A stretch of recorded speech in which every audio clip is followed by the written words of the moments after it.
elegimos cuatro. Los cuatro dones vi que uno pegó mucho, porque ya uno lo saludaron al apóstol. Se están apropiando ya los dones. Tenemos apóstoles entre nosotros. No sé dónde va a ir. Ya se fue de apostolado como no sé cuántos meses, pero capaz que se piensa ir de vuelta de apóstol. Me tiraste demasiado abajo. Después tenemos, habíamos visto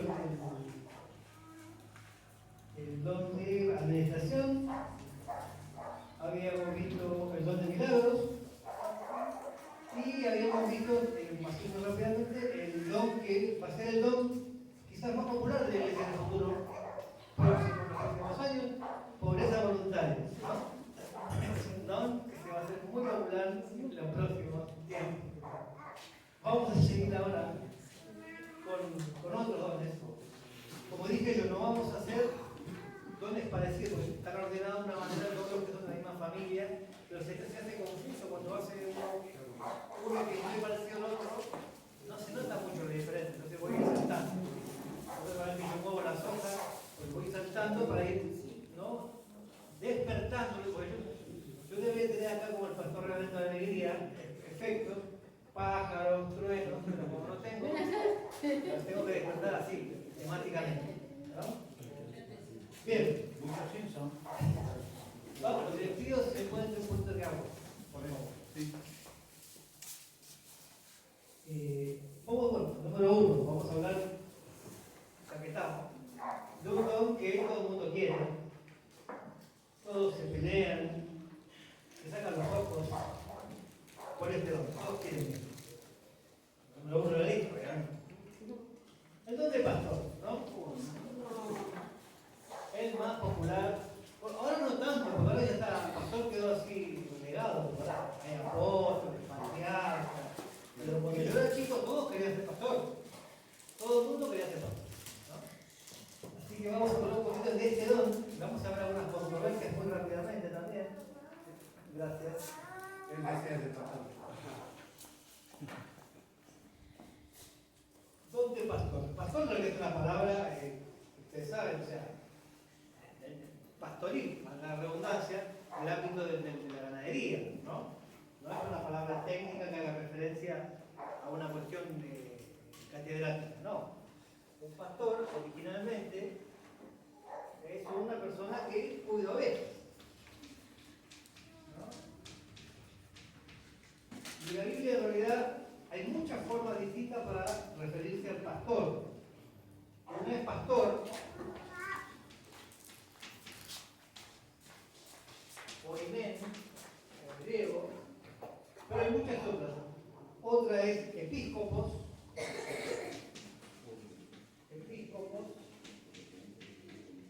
de donde viene obispo, episcopos. Después tengo presbúteros,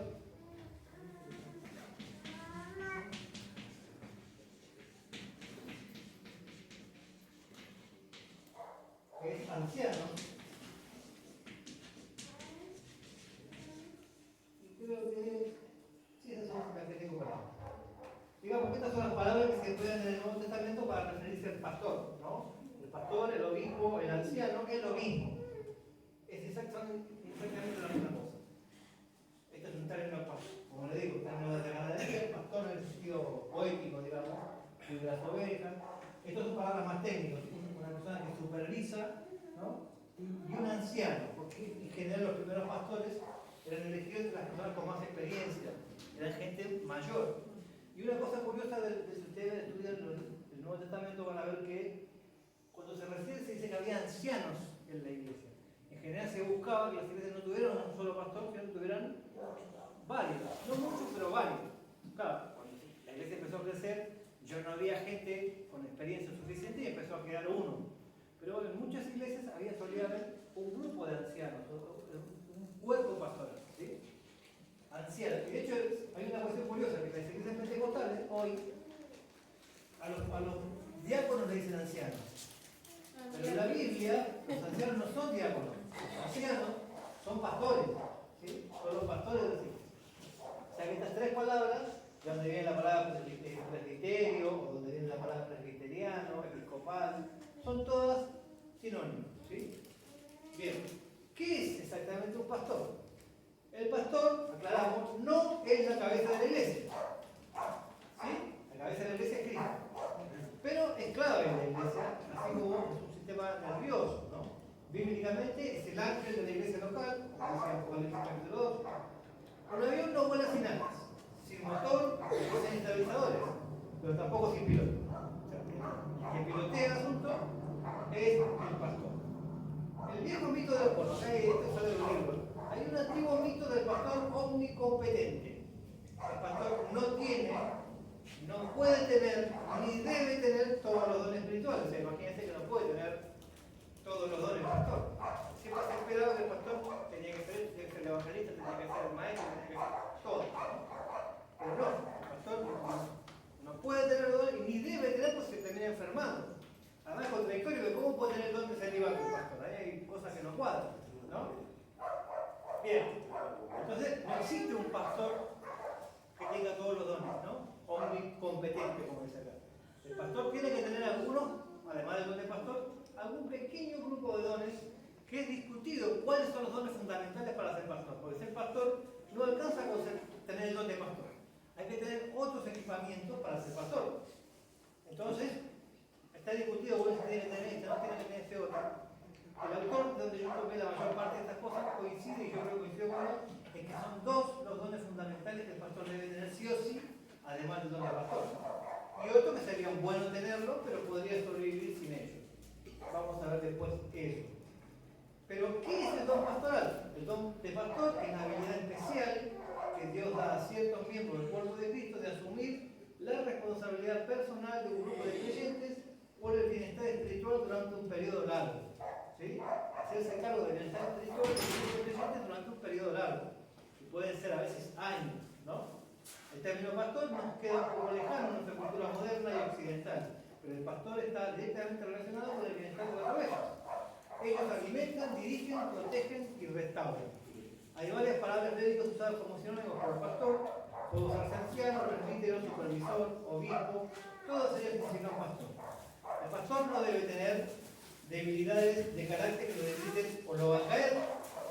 Debe ser monógamo, moderado, sensato, respetable, hospedador, capaz de enseñar, no borracho, no pendenciero, sino amable, bondadoso, sin debilidad por el dinero, generoso, debe gobernar sus casas y tener hijos obedientes y respetuosos. Estamos hablando de mientras los hijos estén en edad de ser sujetos, ¿no? El tipo tiene un hijo de 50 años y el tipo le dio por ser a de Krishna, ya no es culpa del padre pastor. Porque si no, puede con su familia, no podrá con una iglesia, no debe ser un novato y debe tener buena reputación con los de fuera de la iglesia. Todo esto está en 1 Timoteo 3, del 1 al 5. Aclaración. No todos los que tienen el don de pastor tienen el cargo de pastor. Y no tienen el cargo de pastor, está mal escrito. No todos los que tienen el don de pastor tienen el cargo de pastor. Y no todos los que tienen el cargo tienen el don. Y esto se ve mucho, sobre todo en las grandes iglesias. En las grandes iglesias hay pastores nominales, el pastor, que es el jefe de la corporación, no se ocupa del cuidado personal de las ovejas individuales, sino que esa función la delega. Sobre todo en esas iglesias celulares, o en esas grandes iglesias, el pastor no está pendiente de la vida espiritual de cada una de sus ovejas. Hay otras personas que tienen otros cargos que se ocupan de eso. Entonces, en ese caso, el pastor, por ahí lo tiene, por ahí no, pero no se ocupa, no ejerce el don de pastor. Y otras personas con otros rangos se ocupan de pastorear a esa gente, o sea, son pastores aunque no tengan el cargo de pastor. ¿Se entiende? Eso se da mucho en las grandes iglesias. Sí. Eso no desviaría un poco el eje central de la responsabilidad, que es el cuidado de las ovejas. Sí, pero que en ese caso, en realidad, el pastor funciona como supervisor de pastores. O sea, son tan grandes esas iglesias que hay muchos pastores que se ocupan de diferentes, ya sea por grupo, por célula, el pastor de ancianos, el pastor de jóvenes, el pastor de adolescentes, hay muchas formas de organizarlo. Y sobre ese grupo de pastores, este supervisa. En ese sentido, ocupa este nombre, pero en realidad él no pastorea a la gente. No puede, aunque quisiera, porque si vos tenés, esto es una cuestión básica, si vos tenés una iglesia de 365 miembros, les podés dedicar un día a cada miembro. Si vos tenés una iglesia de más de 365 miembros, ya no te da el tiempo para dedicarle un día aunque sea a cada uno. Es imposible.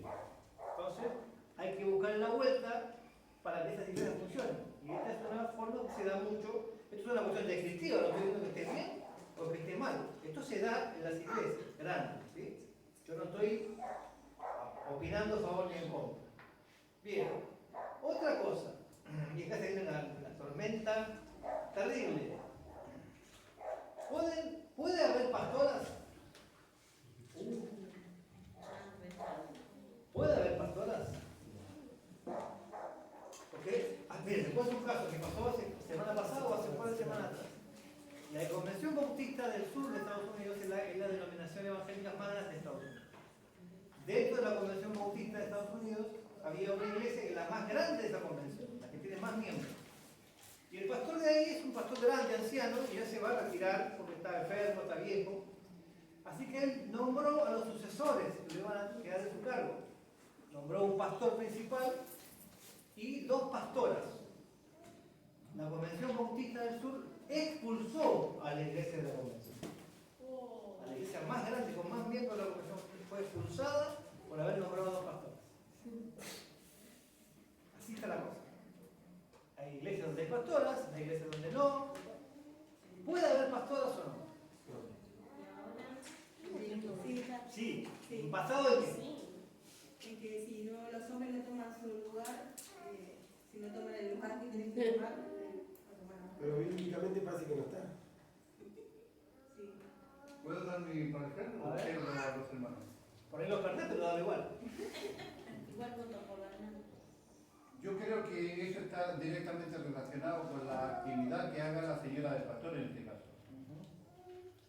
Si la señora del pastor se dedica a pastorear, que tiene responsabilidad con las ovejas, que tiene relación con las ovejas, que cuida cierto grupo de ovejas, que tiene esa actividad clara y específica y reconocida por la asamblea como que ella hace esa tarea, puede llamarse pastora. Sí. Si ella es simplemente la señora del pastor, no necesariamente tiene que ser pastora. Ejemplo burdo que se da siempre. ¿Es la señora del carnicero carnicera por ser señora del carnicero? No necesariamente. ¿Es la señora del bombero bombera porque es la señora del bombero? No necesariamente. Si la señora cortara carne y vendiera y hiciera milanesa y cortara el churrasco, se le podría decir a ella carnicera. Claro, pero vamos más allá de cómo se le podría decir. Tendría que tener el don de carnicera.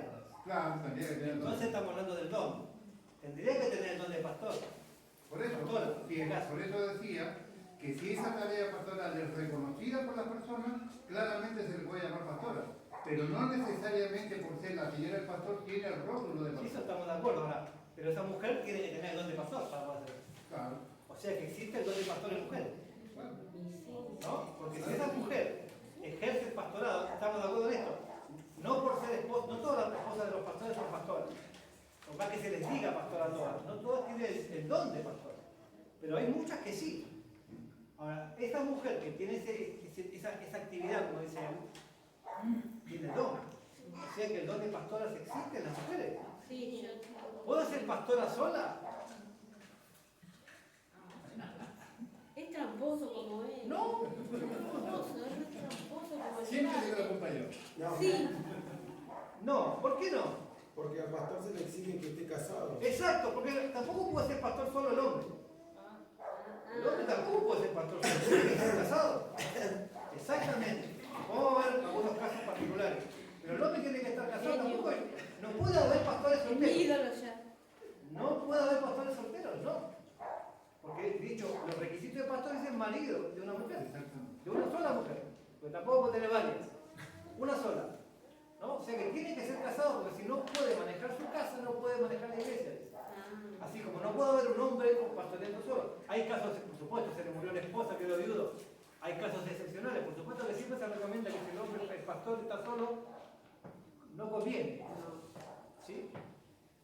No es que tampoco como algún pastor conocido por ahí que se falleció la esposa y año y medio después ya estaba casado. No estamos hablando de una urgencia así. Pero tampoco es bueno que el pastor, que nadie esté solo, menos en el pastorado, con todas las tentaciones y todo lo que hay, menos una mujer sola en el pastorado.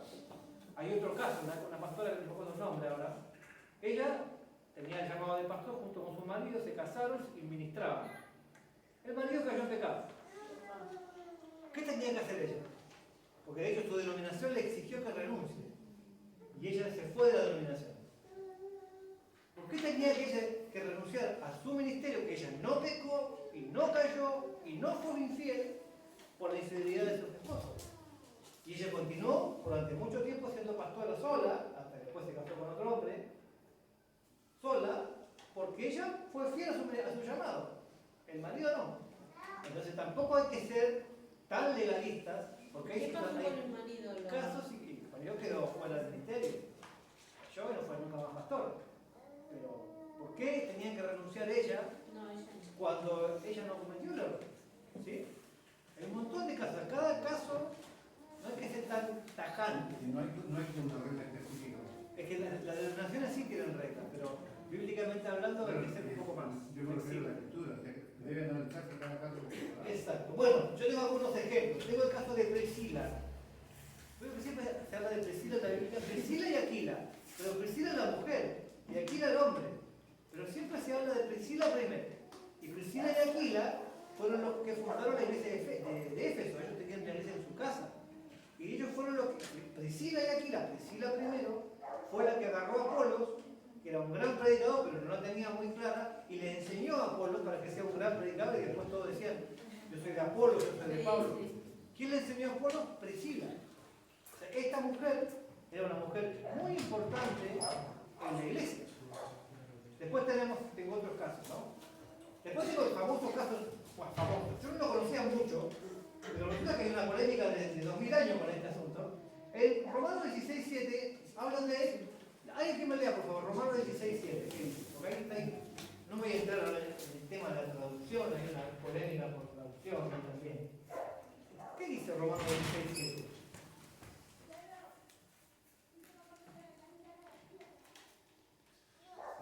Saludad al diácono y a Junías, mi pariente y mi compañero de misiones, los cuales son muy estimados entre los apóstoles y que también fueron ante mí a Cristo. Bien, ahí habla de Junias. Junías. Sí. Junias. Pero en realidad en el griego hay toda una polémica porque depende cómo esta vez puede funcionar como un adjetivo o como un plural. Entonces Junias, en algunas versiones, dice Junias y en otras dice Junia. Junias es un nombre de hombre, pero Junia es nombre de mujer. Entonces, hay un problema de traducción ahí también, porque son personas muy apreciadas entre los apóstoles. Hay dos traducciones posibles de este pasaje. Son muy importantes entre los apóstoles, o sea, son apóstoles.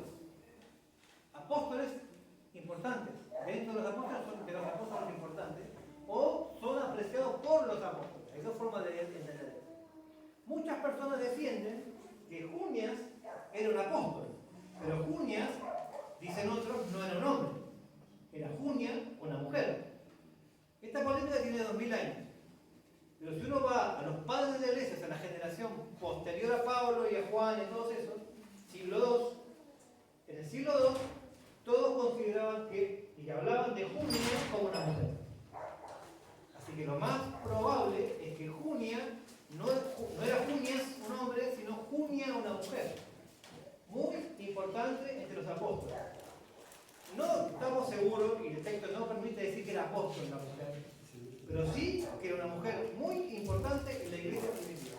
Acá en el mío Yo me acuerdo que dice, podría ser entre las apóstoles muy que los estimado. apóstoles. Probablemente. muy estimado. O sea, que era una líder de la iglesia. Mujer.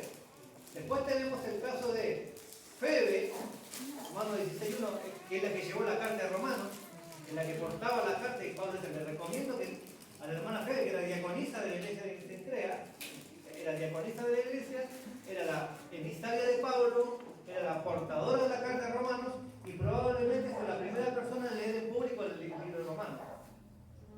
Febe, una mujer.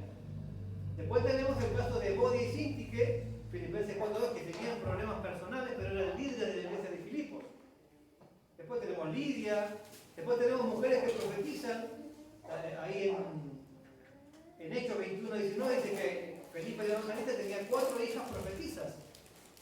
Pero quiere decir que en el Antiguo Testamento no había mujeres profetizas, solo las hay en el Nuevo. Y después tenemos la famosa profecía de Joel, ¿no? De Joel, ¿no? Que decía que vuestros hijos y vuestras hijas profetizarán. Que fue el pasaje que empleó Pedro para predicar en Hechos capítulo 2. Estaba profetizado que vendrían mujeres que vendrían a proclamar la palabra del Señor. Esto estaba profetizado. En el Antiguo Testamento se cumplió en Hechos 2. O sea que la Biblia en el Nuevo Testamento, y por eso Pablo dice, no hay varón ni mujer, no hay esclavo ni libre, somos todos uno en Cristo Jesús. O sea que la mujer tiene capacidad de tener el don de pastor. Tiene capacidad. Pero insisto, así como el hombre no puede estar solo en el pastorado, la mujer tiene que tener un compañero pastor. Sí. Pero ahora hay muchas pastoras que se dicen pastoras, pero quieren liderar a mujeres nomás. Claro, O sea, pastora hace, ya sabes, o sea, lidera varón y mujer, o sea, niño, cualquiera. Pero hay muchas pastoras que hacen pastora, se ponen el título. Capaz que ni tienen el don, pero se ponen el título de pastora porque lideran a mujeres nomás. puede ser, habría que ver primero si... Pero entonces está mal. Primero habría que ver si esas mujeres tienen un ministerio que las respalde. O sea, ¿tienen marido esas mujeres? ¿Qué hace el marido de esas mujeres? Porque por ahí en la iglesia se ocupa, la esposa se ocupa de las mujeres, pero eso no quiere decir que no haya un pastor. Habría que ver cada caso, cómo funciona esa cosa. Es verdad que también es cierto que mucha gente se pone el título y no tiene el don. ¿Es cierto? ¿Puedo poner otro caso para más que nada para hacer pensar Sí. a mis hermanos? Puede ser que el pastor de la iglesia sea el miembro de un matrimonio y la pastora sea de otro matrimonio. Eso es Uy, qué rarísimo. difícil. Eso es raro, no sé. La iglesia cuadrangular del pastor Caballero en Colombia, ambos son ingenieros. Él dejó su profesión para dedicarse exclusivamente al pastorado. La esposa siguió con la tarea de dedicarse a la ingeniería, mantiene la casa, se encarga de todas las situaciones.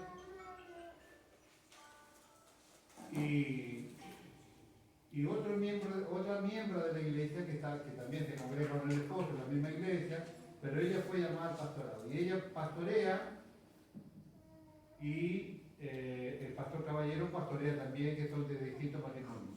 Él cuenta que hay situaciones que tiene que la necesidad de aclarar. Él no es muy suave en cuanto a las libertades que él tiene como pastor. No permite que nadie vaya a su casa, para eso tiene oficina de iglesia.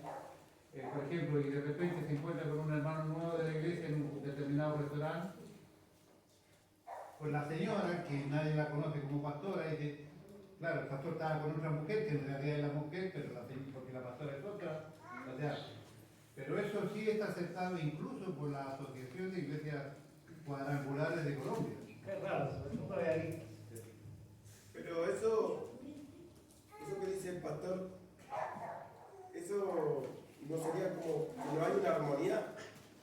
O sea, Es un si caso es como muy raro. regla, Es un caso muy raro.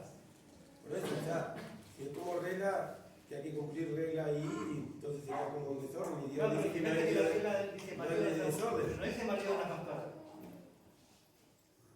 El requisito para hacer es el marido de una sola mujer, pero no dice marido de una pastora. Después le pongo requisito que tu esposa tenga el don. No sé, es medio polémico. Bueno, precisamente por eso debe estar aceptado el caso del Seguramente. pastor. Claro. Porque no dice que no dicen que el matrimonio tiene que estar llamado al pastorado, sino que el pastor tiene que ser marido de una mujer. La mujer tiene también el don del pastorado y es esposa de un solo hombre. Si yo como pastor tengo visión ministerial de que hay determinadas familias, determinados matrimonios dentro de la congregación que según mi criterio, según mi oración y según mi todo, tienen un llamado pastoral, ¿estoy yo obligado a ungir a los dos de pastor? Y si hace Tanto eso, no sé. Mauri, pero si hace eso, ¿él en qué lugar queda ya como pastor? Como Si dije, va a haber pastores, ¿qué ya pasa al lugar de obispo? como anciano. dije, las iglesias antiguas solían tener Eso varios, sería un apóstol. solían tener varios pastores. No. Claro, pasaría a No, obispo, no. a apóstol. Las iglesias antiguas solían tener varios pastores, un cuerpo pastor. Ah, Así que no estaría en contradicción con lo que la Biblia enseña. Después tenemos, a ver, pasamos Para a la tranquilidad de los hermanos Morales, yo estoy totalmente en contra del apostolado, así que no creo que vaya por ahí. Ya hicimos la última clase de tranquilo, porque le mandamos a patriarca de una. A patriarca se le mandamos ahí. Ya hablamos de apóstol la vez pasada. Bien, después tenemos en Juan 10, no lo vamos a leer, pero Juan 10, 1 al 13 y Jeremías 23, 1 al 7, donde hace una diferencia, de hecho el texto original en Jeremías hace una diferencia, 10, 1 al 13, hay algo, una clara diferencia. De hecho, en Jeremías es el texto original que Jesús estaba citando cuando hablaba en Juan capítulo 10 de los, hay pastores y hay asalariados. Decía Jesús, yo soy el buen pastor, pero hay pastores que son asalariados, cuando viene el lobo sale corriendo, ¿no? Porque una persona, de hecho esto es muy común en algunos lugares, en Estados Unidos por ejemplo, que trabajan de pastor, pero no tienen el don de pastor ni tienen la carga de pastor, ¿no? Son como el reverendo Alegría. El tipo hace su trabajo y se va a su casa, o sea, después qué pasa con la gente, es su trabajo. Él trabaja de pastor, son asalariados de pastor, viven de eso, pero no tienen el llamado. ¿Sí? Esto es importante aclararlo porque mucha gente, como dije, aspira a veces al pastorado como un trabajo y no como un llamado de Dios. Si quiere ser pastor, no piense que quiere serlo para mandar. Ustedes saben que los gobernantes de los gentiles se enseñorean de ellos y que los grandes ejercen autoridad sobre ellos. No ha de ser así entre ustedes, sino que entre ustedes quiera ser grande, será su servidor. Mateo 20, 25 y 26. Mucha gente que quiere ser pastor, en realidad no quiere ser pastor. Quiere ser profeta, o líder, o evangelista, o maestro, o simplemente busca reconocimiento público que no lograron en otros ámbitos. O sea, mucha gente quiere el pastorado para figurar, para estar ahí, para mandar, pero no entienden en realidad de qué se trata. Por eso es importante conocer los dones, ¿no? Saber cuál es la responsabilidad, porque es un trabajo bastante ingrato a veces. Recuerden que deberán dar cuenta personalmente ante Dios de las personas puestas a su cargo. Se suele decir que el pastor de una congregación debe tener un abanico de dones, básicamente pastor, obvio, exhortación, administración, maestro, evangelista, profeta, liderazgo, discernimiento, vitalidad. En realidad, varios de estos pueden ser suplidos por personas de alrededor. Pero el pastor sí o sí debe venir acompañado por el don de fe para darle visión a la iglesia, porque si el pastor no tiene visión y no cree, estamos todos en el horno. Y liderazgo, por supuesto, porque si el pastor no es líder y no lo sigue la gente, ¿no? Para que sea seguida esta visión. Estos dos son imprescindibles para ser pastor. O sea, si usted es pastor, que debe tener el don de fe y el don del liderazgo. Debe ser además apto para enseñar. La palabra griega es didáctico y hospedador. Creo yo que le son muy necesarios, además de la exhortación, para realizar la tarea del pastoreo personal y el discernimiento de espíritus, para ahorrarse muchos dolores de cabeza, ¿no? Una aclaración. Fíjense que el texto, cuando pone los requisitos del pastor, dice que debe ser apto para enseñar. Que tiene que tener capacidad de enseñar. No dice que tiene que tener el don de enseñanza. Por ahí, el hombre es un hombre que lee, que se prepara y que es capaz de dar una clase, de enseñar a su pueblo. No tiene que ser un super maestro, un experto, no necesariamente. Muchas veces, de hecho, el don de pastor es un don con guión, muchas veces viene acompañado del don de maestro. Muchos pastores son pastores y maestros. Pero cuando dice apto para enseñar, dice que tiene que tener la capacidad de enseñar. No dice que tiene que tener el don de enseñar. Van a hablar de ¿sí? Porque hay pastores, de hecho, que no tienen el don de enseñar.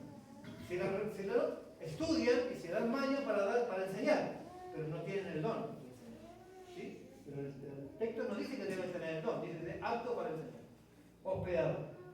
Bien, yo voy a hacer aclaraciones. Este es uno de los dones peligrosos. Porque si usted hace macanas en el pastorado, arrastra a un montón de personas. A todas las ovejas.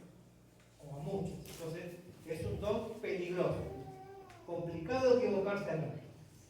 Aquellas personas que, bien decías al principio, que hoy por hoy no se ve tanto, por lo menos porque han cambiado los niveles, los títulos, pero en aquellos tiempos cuando todo el mundo quería ser pastor, algunos hablaban un poco más fuerte que otros, tenían un carácter un poco más fuerte que otros, en ese afán de ser pastor arrastraban a muchas personas. Muchas iglesias de hecho surgieron por divisiones.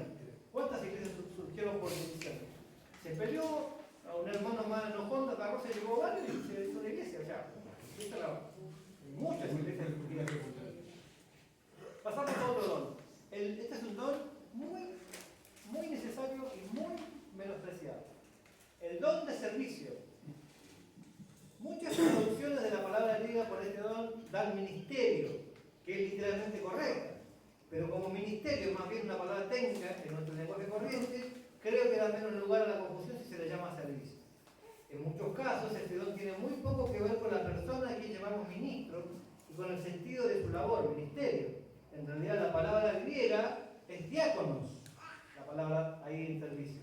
Ministro o siervo, es nuestra palabra diácono. En algunas iglesias, sin embargo, la descripción de los deberes de diácono requiere otros dones que simplemente el de servicio. Originalmente el diácono era el que servía a otros, y nada más. El don de servicio es la especial capacidad que Dios da a ciertos miembros del cuerpo de Cristo de identificar las necesidades no satisfechas con respecto a una tarea relacionada con la obra de Dios y hacer uso de los recursos disponibles para satisfacer aquellas necesidades y ayudar a alcanzar los objetivos deseados. El servicio se dirige generalmente más a una institución y sus objetivos que a una persona en particular. La gente con el don de servicio tiene en general una serie de habilidades y talentos que puede ofrecer cuando aparece la necesidad. Se puede contar con ellos para toda clase de ayuda. Es otro don que no hace ruido de los que no aparecen en los titulares de los periódicos con los nombres que los ejercen. Nadie nos pone, ¿no? Iglesia del pastor Juan González. Nadie pone ahí, ¿no? Donde sirve el hermano Juan Pérez. No figura. Pero sin eso, la iglesia no se mueve.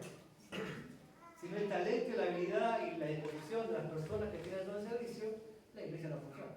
Son sumamente necesarios. Don de servicio. Vamos a pasar a otro. Que voy saltando, como dije, no quiero ir a dones parecidos. Vamos a ir saltando.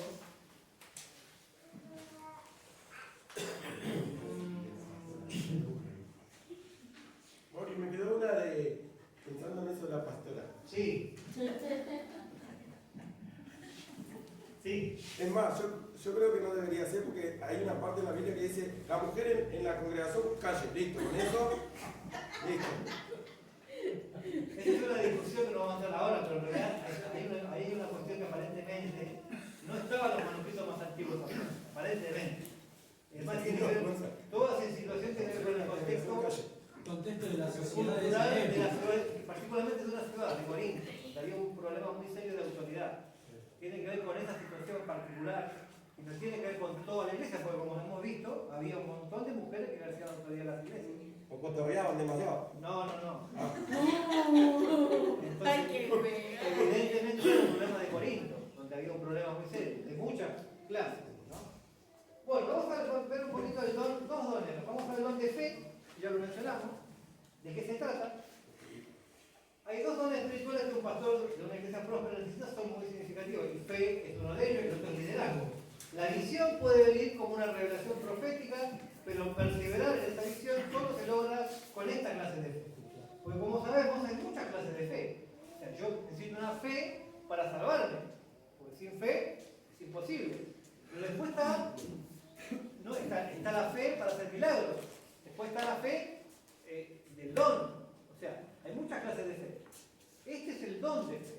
Algunas personas lo tienen y otras muchas no. ¿Sí? Dice así: el don de fe es la especial capacidad que Dios da a algunos miembros del cuerpo de Cristo de discernir con extraordinaria confianza la voluntad y propósito de Dios para el futuro de su obra. Pero yo digo que todo lo que pidierais orando, creed que lo recibiréis y os vendrá. Marcos 11:24. Si tuviereis toda la fe, de tal manera que trasladase los montes, 1 Corintios 13:2. Es una fe clara y osada, una visión segura de lo que Dios hará, aunque nadie más lo vea. Es una fe inamovible, que no depende ni de la vista ni de las circunstancias. Se refiere a una convicción sobrenatural de que Dios revelará su poder o su misericordia de un modo especial en un caso específico. Es el tipo que construye un arca aunque nadie más crea que vaya a llover. Es el tipo que cree que va a tener un hijo a los 100 años, lo va a sacrificar a pedido de Dios y cree que va a volver con el pibe vivito y coleando. El que cree que caminando a través de un desierto Dios le va a dar comida, sombra del calor del día y fuego por el frío de la noche. Es el que cree que con 5 panes y 2 peces van a comer 5.000 personas. Eso es el don de fe, ¿no? Y ya acá, yo la pasada mencioné esto con un hermano que tenía muchos orfanatos, se llamaba hermano Müller, y este hermano que un hombre que oraba a Dios, que jamás le pidió nada a nadie, él le decía, Señor, hoy necesito tantos panes. A la mañana, a la madrugada se levantaba. Y a la mañana, en algún momento, antes del desayuno, le llegaban los panes que él pedía. Tengo que cubrir una cuenta, una deuda con tantos centavos. Le traían una donación con un cheque con tantos centavos. Así. El tipo pedía específico y recibía específico. Mantuvo un ministerio durante 30 años con no sé cuántos orfanatos. Así, a pura fe. Este era el hermano Müller. Y este hombre tenía el don de la fe. Bien, pasemos a otro, a ver cuerpo, con milagros ya hablamos. Este es un don interesante. Don de discernimiento de espíritus. Hebreos 5:14 dice que el cristiano maduro tiene los sentidos ejercitados en el discernimiento del bien y del mal. O sea que todo cristiano maduro tiene que tener discernimiento. Todo cristiano maduro. ¿Sí? Sin embargo, el don de discernimiento de espíritus es la capacidad especial que Dios da a algunos miembros del cuerpo de Cristo y que les permite saber con certeza si estas clases de conducta que se dicen ser procedentes de Dios son en realidad divinas, humanas o satánicas. ¿Sí? Son personas que tienen la capacidad de discernir de dónde viene tanto una conducta, una palabra, una actitud, lo que sea, una doctrina. Es fundamental para salvaguardar la iglesia y a sus miembros de peligros latentes. La palabra griega, vamos a anotarla. La primera cita que dice al lado del don de Hebreos 5:14. Dice que todo cristiano maduro debe tener discernimiento, pero se refiere al don. Griego es diakrisis. Diakrisis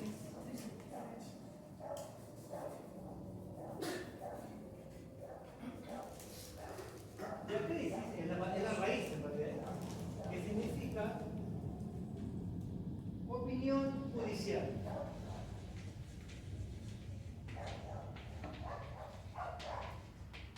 Y de acá viene la palabra discernimiento, que es diacrino. ¿Qué significa? Significa literalmente separar, discernir, oponerse. Eso significa discernimiento. Separar, discernir, ¿no? Cuando uno agarra algo y lo pasa por un volador. Y ve lo que hay, ¿no? Si sirve o no sirve, qué es lo que hay ahí. El don de discernimiento puede operar en varios niveles. El más evidente es la habilidad de conocer qué actos, al parecer buenos, son en realidad obra de Satanás. Otro nivel es el de discernir cuando un hermano o una hermana hace algo por motivos piadosos o carnales. Un tercer nivel implica la habilidad sobrenatural de distinguir la verdad del error, aun cuando los motivos parecen rectos. ¿No? Como vemos, es un don que requiere mucho cuidado en su uso y una afiada vida espiritual. Ojo, no es un juego, no es telepatía, no es psicología innata, no es para buscar la falta de las personas, sino es un don de protección del cuerpo. Es una capacidad de percepción sobrenatural para sentir, saber, descubrir, oír la voz de Dios, ver lo que está más allá de lo evidente, muy útil en la intercesión y la guerra espiritual. Ejemplo, Pedro y Simón el Mago, Ananías y Zafira, Pedro, Pablo y la muchacha con espíritu de adivinación, Jesús en varias oportunidades, ¿no? O sea, estaba la mujer, estos son mensajeros del Dios del cielo. No estaba mintiendo la divina, pero Pablo, eso no venía de Dios, por más que lo que estaba diciendo era cierto. ¿Sí? Bien, vamos a pasar a otro. A ver. Hasta que nos vamos a meter todavía. La meditación ya lo vimos. El don de evangelista. Vamos a hablar del don de evangelista.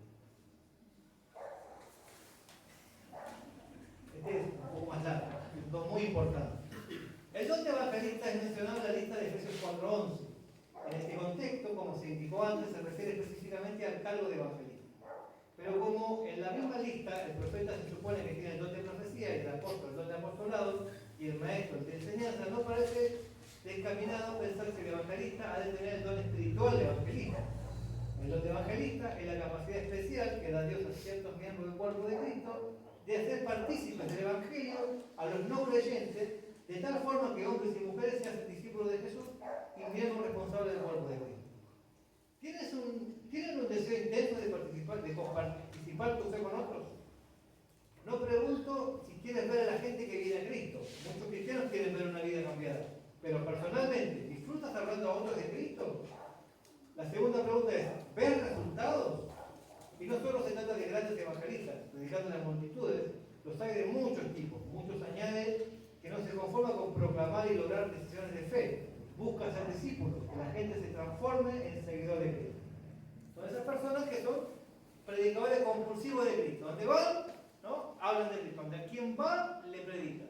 Y trata no solamente de que la gente haga la oración de fe famosa, sino como dice acá, de que persevere la fe, ¿no? Llevarlo a la iglesia, de que aprendan la palabra, se ocupan de esa persona.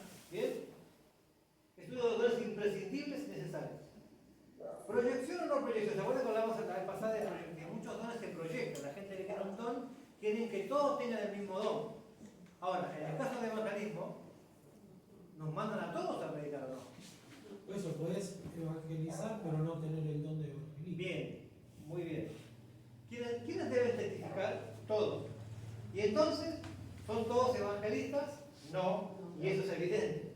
Lo recomendable sería que los evangelistas guíen y los demás nos dejemos guiar. Ellos tienen el don y la experiencia, nosotros nuestro testimonio, nuestra relación con Dios. En especial debemos ganar almas que con su testimonio traerán más almas. Es allí donde los evangelistas deben apuntalar a los recién convertidos. Este es un consejo muy importante. Estos son valiosos por muchas razones. También porque conocen muchos inconversos. O sea, la gente recién venida al mundo son las personas que tenemos que trabajar en ellas, los evangelistas especialmente, porque tienen un contexto lleno de gente que necesita de Cristo, ¿no? Y tiene el celo del primer amor, además, al recién convertido. Allí hay que buscar evangelistas, entre los recién convertidos sobre todo. Pero la iglesia no debe dejar por su cuenta a los evangelistas. Es un don fácilmente proyectable, como dije. Los evangelistas suelen decir, ¿por qué todos no predican como yo predico? ¿O por qué todos no hacen lo que yo hago? Es un don que se proyecta fácilmente.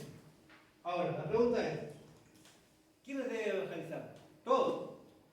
¿Quiénes son los que son más capacitados para evangelizar? Los que tienen el don. ¿Qué deberían hacer los evangelistas? Ser los que van en cabeza de playa, como se dice cuando uno invade, ¿no? Los que van delante. Y los que van buscando, como dice acá. Punto ¿no? de lanza. Exacto, los que van buscando. Mirá, esta persona recién convertida tiene el fuego, voy a usarlo para evangelizar. Esta persona tiene esta capacidad, me va a ayudar en esto. Son los que deberían guiar el evangelismo y todos nosotros deberíamos acompañarlos, no dejarlos solos. O sea, debería ser contagioso su deseo de compartir a Cristo y nosotros deberíamos dejarlos contagiar por eso también. Eso muchas veces no se da. Y es un don necesario, debería haber muchas personas con este don, no alcanza con uno. Y es un don, porque ¿qué pasa? En muchas iglesias se acostumbra, sobre todo en los pentecostales, de darle el cargo, levantar el evangelista, ¿no? Pero el evangelista en ese caso es un cargo. ¿Y qué es el evangelista en esa iglesia? El hermano que predica en el púlpito, ¿no? Cada tanto hacemos campaña. ¿Quién es la campaña? Nos ponemos en la puerta un cartel y el hermano predica e invitamos a la gente que pasa por la vereda. Está bien, es una forma, hay 1000 formas de evangelizar. Uno puede evangelizar en la calle, puerta a puerta, en un estadio, por la radio, o sea, no hay una sola manera de ser evangelista. Pero el evangelista es el que tiene el don de evangelismo. No es un cargo que le da el pastor a alguien. Porque muchas veces se queda en ese hermano, él es el evangelista de la iglesia. ¿Qué hace el evangelista? Nada, predica en el púlpito. ¿Sí? En todo caso será un obrero, llámenle como sea. Pero no es un evangelista en realidad. El evangelista es el que tiene el don de evangelismo, el que va a buscar a otros para ganarlos para Cristo y hacerlos discípulos. ¿Sí? Tiene un don especial para esto. Bien. Este don no es Con popular. ese concepto varios de los que se llaman evangelistas aquí afuera. Exacto, exacto. Porque simplemente son cargos que le pusieron a un fulano. Este es un don. ¿Quién tiene este don acá? A ver. No sé quién va a tener este don. ¿Quién tiene este don en esta iglesia? El don de celibato. Son pocos los candidatos a tener el don de celibato. ¿No? Muy poquito. Celibato, porque este don se confundió yo cuando estaba en la joven. Había jóvenes que iban de iglesia en iglesia, de campamento en campamento, buscando alguna pollera de donde colgarse. ¿No? Ellos no tenían el don de celibato, tenían el don de salibato, que es otra cosa. ¿No? Yo estoy hablando del celibato. Que en sí mismo, por sí solo, no sirve de mucho. Ya vamos a ver. Algunos cristianos adultos son casados, otros son solteros. Sin duda hay más casados que solteros, y esto es lo que Dios dispuso. Muchos cristianos solteros, no todos sin embargo, lo son porque Dios les ha dado un don especial, el de celibato. Dios los ha constituido de tal forma que permaneciendo solteros pueden realizar su voluntad mejor en su vida. El don de celibato es la capacidad especial que Dios da a algunos miembros del cuerpo de Cristo de permanecer solteros y gozarse en ello, no casarse y no sufrir tentaciones sexuales indebidas.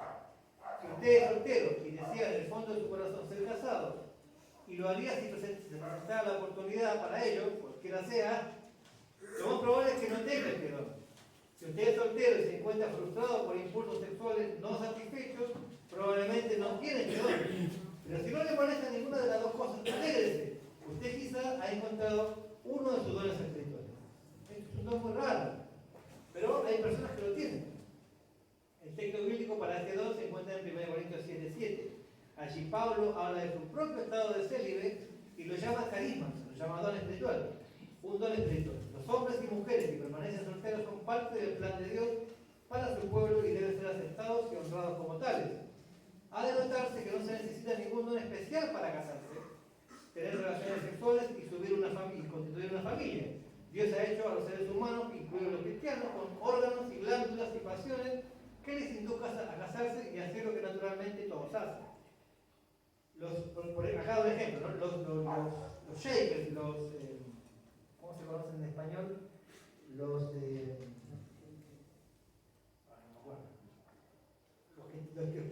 temblaban. Era una antigua denominación, los cuáqueros, de ahí viene la palabra cuáquero. Los cuáqueros era una denominación que predicaba el celibato. Eran evangélicos, pero predicaban el celibato. O sea, la gente para ser cuáquero tenía, muchas, no todas, pero muchas de las iglesias cuáqueras tenían que ser célibes. Pero cuando uno no tiene el don, es un problema. Cometieron el error de universalizar el don de celibato, con lo que su denominación falleció de causa natural. Cortaron el crecimiento biológico y la transferencia y conversión se volvió una posibilidad remota. Su estilo de vida no tenía ningún atractivo para los demás porque Dios les había hecho de aquella manera.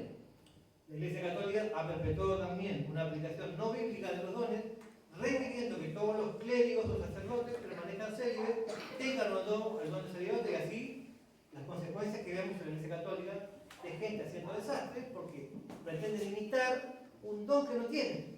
Por eso que no todos tienen el don, y los que no tienen el don, dice Pablo, cásense. ¿Sí? Porque mejor es casarse que estarse quemando. Los hombres y las mujeres con el don de celibato tienen enormes ventajas.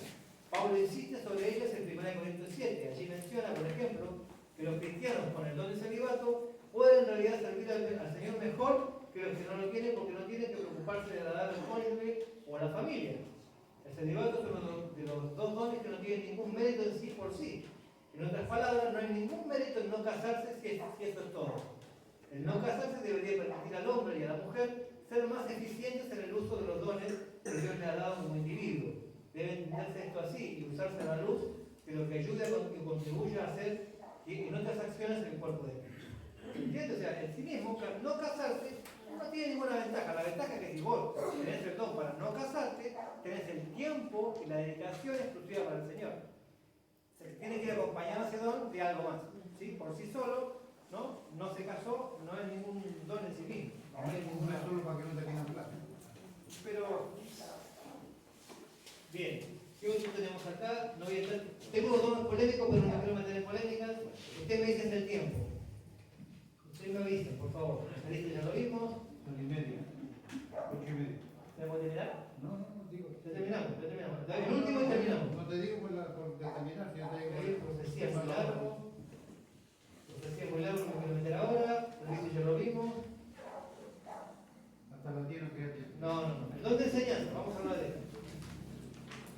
El don de enseñanza.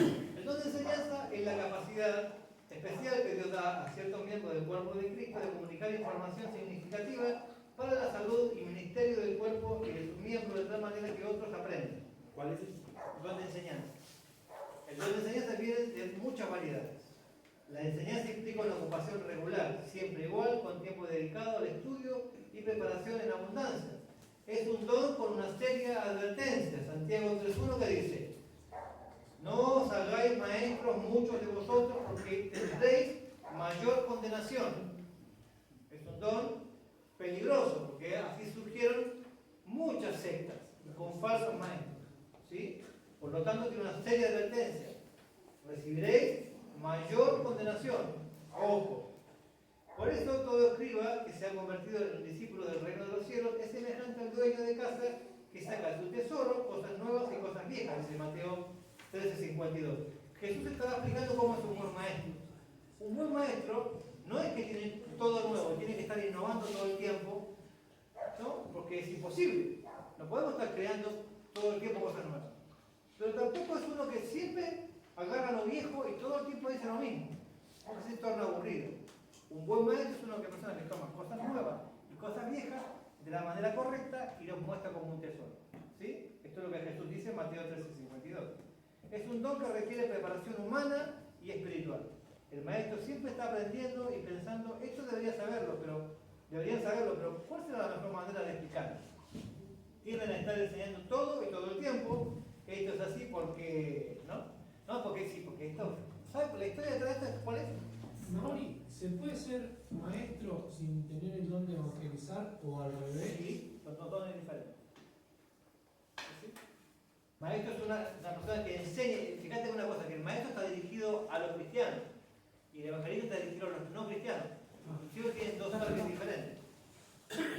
Muchas veces son tensos porque para aquellos que los rodean, ¿no? Son esas personas que todo el tiempo están viéndole, ¿no? Pero acá esto es un don que puede ser muy específico, pues hay maestros para líderes, para gente experimentada, para aspirantes a discípulos, para jóvenes o adolescentes, para niños, para diversas edades. Los hay que transmiten enseñanza en una clase, en un programa de radio o en televisión, en un podcast, en internet, en un libro, y todas las maneras de enseñar que puede imaginar. El maestro es celoso de la verdad, pero tiene el propósito de que sus alumnos aprendan. No debería molestarle que el alumno supere al maestro, todo lo contrario, ¿no? Yo no quiero, no lo voy a enseñar porque si sabe vas a saber más que yo. Sería un pésimo maestro. El propósito del maestro es que la gente aprenda y sepa. Y si sabes más, mejor, ¿no? Ese es el propósito de un buen maestro. Bien, vamos a dejar acá porque si no se nos va a ahorrar mucho. Voy a marcar yo todos los que... Alguien tiene que... Después me olvido los dones que hablamos y los que no. Voy a marcar. Enseñanza vivo, servicio,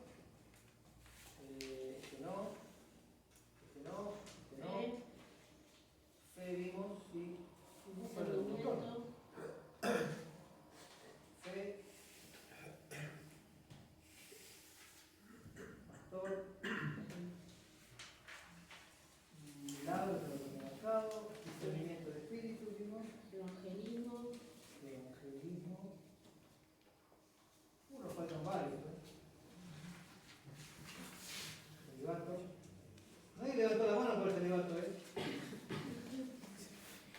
Administración también. Dificultad de la información. Dificultad de la información. Bien, sí faltan unos cuantos. Varios, ya vamos a ver. Y después yo tengo una lista de dones y al final tengo unos dones con signo de pregunta. ¿Son dones o no son dones? Pero no llegamos. Voy a hacer lo último que mencioné, porque esto estamos en duda si son dones. Los otros que voy a hablar después sí, sabemos que son dones. El don de misericordia, de conocimiento, sabiduría, liderazgo, sabemos que son dones. Lenguas, vamos a hablar de las lenguas, profecía, sanidad, interpretación, llegar a los dones políticos.